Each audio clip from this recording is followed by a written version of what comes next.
नमस्कार, माता हिंगलाज टीव्ही बातमीपत्रात आपलं स्वागत। सुरुवातीला पाहूया दिवसभरातील काही ठळक घडामोडी।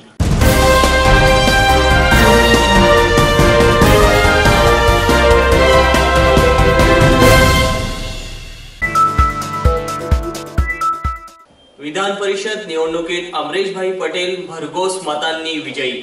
माता हिंगलाज टीव्हीने वर्तवलेले भाकीत ठरले खरे।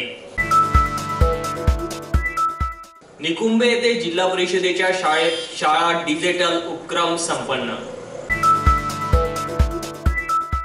जय हिंदच्या विद्यार्थ्यांची स्नेह संमेलनाची धूम। श्रीराम पेट्रोल पंप येथे चोरीची घटना, पण चोराला परतावं लागलं रिकाम्या हाती। चोरटा सीसीटीव्ही कॅमेऱ्यात कैद। नगावबारी जवळ अपघातात 2 युवक जागीच ठार। जिल्हाधिकारी कार्यालयात नाबार्डची आढावा बैठक संपन्न। आणि 31 डिसेंबरला होणारे गैरप्रकार थांबवा, हिंदू जनजागृती समितीची मागणी।